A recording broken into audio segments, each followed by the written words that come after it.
Right. Hello. My name is Miriam van der Valk, and I'm a philosopher from Sweden, and I'm talking to Josef who is a psychologist and healer from Sweden as well, and Dyonne, who is a healer from Holland. So our constant topic is personal development from any and all perspectives. And today Dyonne has a topic for us. So you're going to start to read something, and then something else will happen, and it's all very exciting. So take it from there, please. Well, thank you, Miriam, and good morning to the both of you. I'm so happy to be here again today on this sunny morning. And today I want to start with a poem. I want to invite everyone to listen and feel what I'm saying. Our deepest fear is not that we are inadequate. Our deepest fear is that we are powerful beyond measure. It is our light, not our darkness, that most frightens us. We ask ourselves, who am I to be brilliant, gorgeous, talented, and fabulous? Actually, you are not to be. You are a child of God. Your playing small does not serve the world. There's nothing enlightened about shrinking so that other people won't feel insecure around you. We were born to manifest the glory of the God that is within us. It's not just in some of us, it's in everyone. And as we let our own light shine, we unconsciously give other people permission to do the same. As we are liberated from our own fear, our presence automatically liberate others.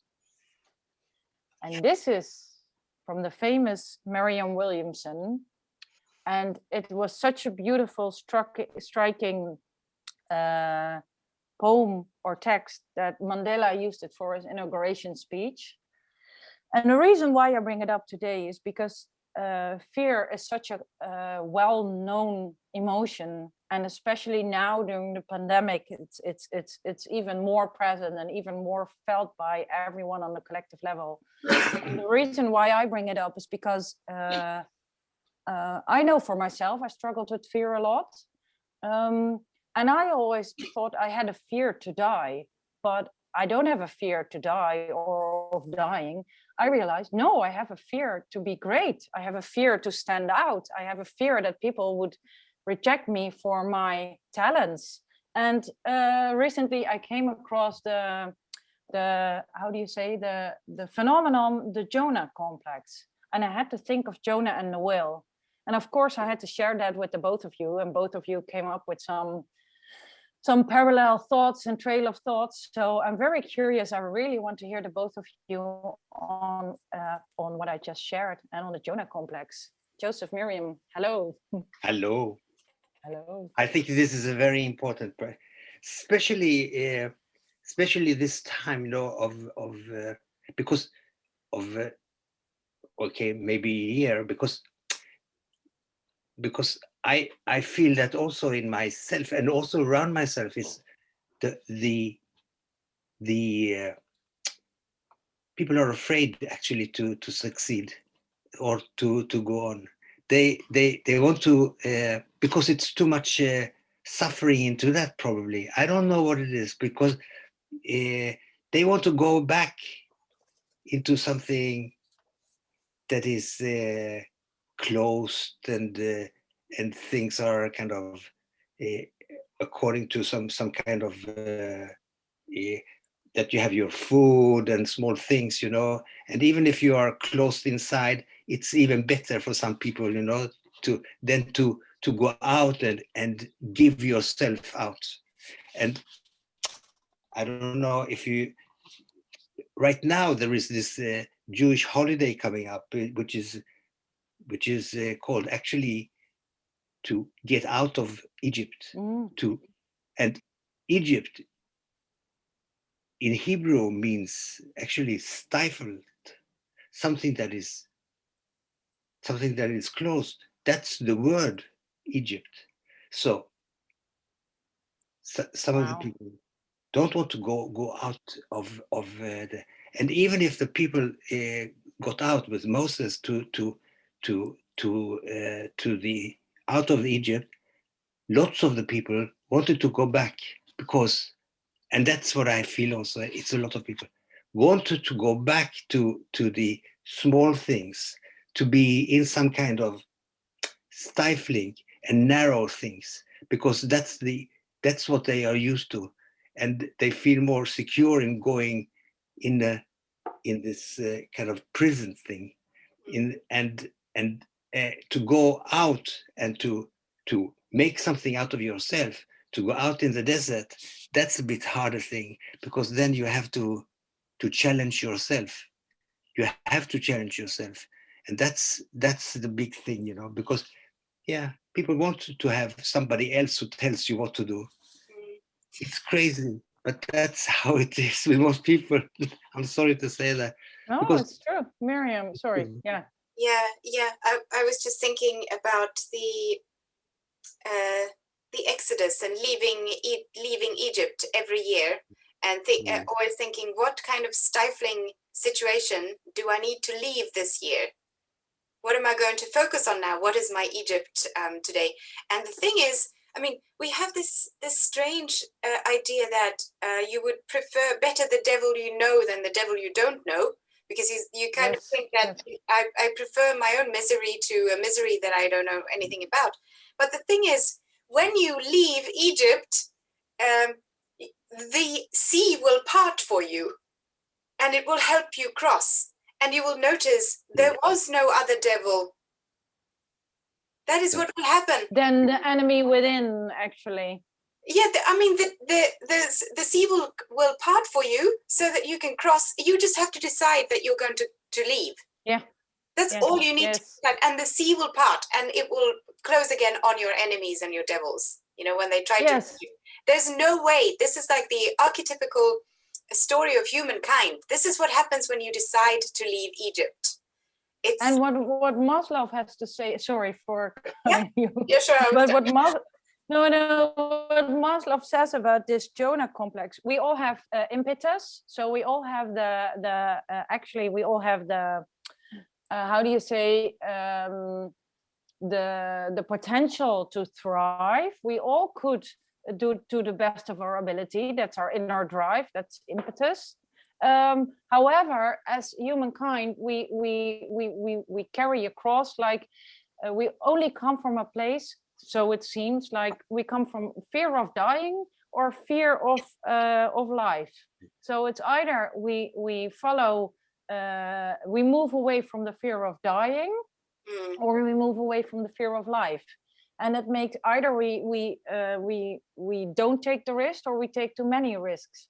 And to balance that out as a human being, the struggle lies within there. So it's about, okay, we have to be humble, but we also want to be great, and we don't want to be too humble, and we don't want to stay in our comfort zone. We don't want to not take a risk. But when we do take a risk, we risk becoming big, and we might become arrogant, and then people think we are very arrogant, and then they reject us for being arrogant. So we better not stick out our head. Yeah. We better not take the risk. And okay, but then so that's the fear of life. And then you dig in deeper into the swamp of inertia, and also nothing happens there. And it's trying to not get stuck in the fear of dying, and not get stuck in the fear of life all the time. That's how Maslow put it in his description of the Jonah complex. Yes, I think it's a good description, because I know also a lot of people that are on the way of getting kind of free and getting into some kind. Even though they are on the way, they are longing back to what has been. And I wonder, that still is the fear of life, and it kind of takes over. So I don't know. Maybe I'm much more for the fear of death. Meaning you are anyway going to die. So please live until you die. So I would say so. So what I'm actually saying is, try to live. And even though some people may take you as arrogant or something like this, well, people are, because there's a lot of maybe I don't feel that I'm arrogant, but maybe people do that. But I think it's a lot of, I don't know, jealousy or something like this into some kind of I don't know, but I don't think that I'm arrogant, or people that you are arrogant because you go for the death thing. You know, you are going for something to make something bigger, not stay in the old place. You're doing. You're not serving anyone if you stay in the old place, because it's part of our evolution to evolve, to develop. Yes. And that brings it back to why I took this topic to our virtual table of personal development, because people, a part of our evolution is that we have to have goals, we have to challenge ourselves, we have to develop professionally, we have to develop within our relationships, we have to challenge ourselves in order to grow. Otherwise we get we have diseases like depression or burnout that are actually a result of just running to either end of the spectrum. If you do too much of something, your body, your system, your mental health, you get warning signs. If you run too much to the other end of the spectrum, you get warning signs. And as long as you're navigating in the middle, you're doing something right. You must be something right, because your body says how it's supposed to be. And exterior, what happens outside of you, that's other people's opinions, which are usually projections, and have nothing to do with you. So I think even like a personal system, like us as an individual, if you were to become too arrogant, you would really also notice it in a way. And then people could honestly say like, okay, you're going overboard there. If you get too many warning signs from the people around you, and if you create a mass that would say, hey, Joseph, like we have 20 people, he's arrogant. Or like 20 people saying, hey, Dyonne, you're never leaving your comfort zone. You're still always tucked under the blanket. Okay, then people might be onto something. But Miriam, what do you think about this? Yeah, I have a few thoughts. So one is about the contrast slash it's the same idea, but from the other side. So the idea that we have this fear of death and this fear of life. So Freud also talked about the death drive and the life drive, and the life drive is the libido, the thing that we understand that, and the death drive is the drive for the sleep of the stone. You know, this like, you know, when you don't have to do anything and you don't have to, you know. So these are also like these are drives in this way. So we're seeking, we're going away, and we're going away from them with our fears, but we're also seeking them in each our way. So this is it's just like adding to the picture of the strange weaving wave movements that we live in our life, and it's kind of like when we do these things, that is what makes us move, you know. So that is when you can say, I am on my path, you know, because something is moving. And then you can like, when you're moving, you can also sort of lift your gaze and you can see, I have a horizon. What do I see on my horizon? It's not like I need to get to the horizon, because then you will fall over to the other side of the earth. But I mean, it keeps moving, but at least you can see something. You have like something in front of your eyes. But the other thing I wanted to talk about is arrogance, because what is arrogance? What is arrogance? The word arrogance has something to do with like a faulty perception of yourself, that you have overestimated yourself in some way. And then you go and present this view of yourself to the world, but it's faulty. You have done a wrong judgment. You know, you call yourself more than you are. That is arrogance, right? Is it? And how this is so funny about arrogance, because I suppose we've all been called arrogant on a number of occasions. At least I have. And I was always thinking, if you're calling me arrogant, that means that you have the possibility and capability to judge whether I am correct in my self-judgment or not.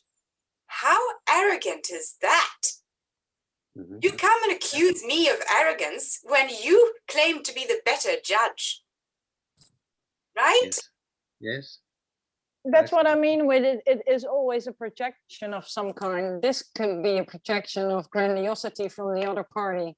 Yeah, it's like we need to be really, really careful with these accusations of other people. You know, it's really, this is, I think this is worth. I think, you know what this stirs up for me? Oftentimes, arrogance comes up for people saying it to someone that is very self-confident, and they mistake self-confidence for arrogance. They also can mistake authenticity for arrogance. I know for me, coming from the Netherlands, we're very direct, we're very open, we want to be honest and through and through. We don't cut corners in that, but we want to also be very level-headed. You know, it's a country of lots of farmers, and they say, well, if you stick your head out, well, you're probably delusional, or you're not real, you're arrogant. Doe gewoon it's normaal. Dat is al Doe gek gewoon normaal, dan doe je al gek genoeg. Perfect, Mary, yes. So probably something similar in Swedish, but it's typically for the Dutch. It's called lagom, you know. Yeah, Kind of... yeah. It's Yeah, called and I think, yeah, let's keep it to both of our cultures. They say we come from cold cultures in a way, Netherlands, but you guys even more so. For me, it's very clear, and I don't find it cold. You're just clear, and you cut through the bullshit. But there are also people in warmer cultures, people with lots of temperament and emotions and blah, blah, blah, blah, blah, blah, like the Italians or something, which I love. But they say that we have a certain arrogance in the way we talk or the way we present ourselves because we're so self-assured. Does that make any sense? Yeah, sure. Yeah, it makes sense. Yeah. If you actually look at if I can talk, is that if you look at the Jonah thing, is he got a job to do. He had and he really, yes, he had a job to do, to go to this Nineveh and make these people there who were arrogant and were not supposed to be kind of, and God said, please go there and try to convince them, because otherwise they're going to be punished.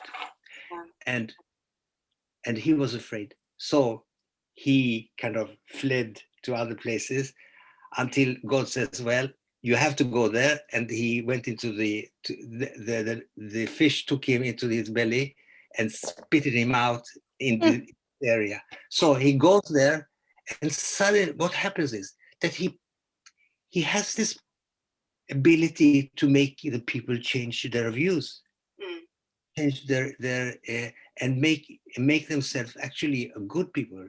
And he didn't believe that this could happen actually, but he did it. And that's something fantastic. It's even thinking of maybe God should have destroyed these people. No, you made the job. Actually, you succeeded. That's the thing, you know, you succeeded. And people don't believe sometimes that you succeed to do things. That's the thing, you know. It is. I think let's end this first episode there and take it up in the next episode. I love the story of Jonah. I think it's such a fabulous story, and let's start the next episode with that. Okay? Okay. Sound good? Yes? Okay. Yes.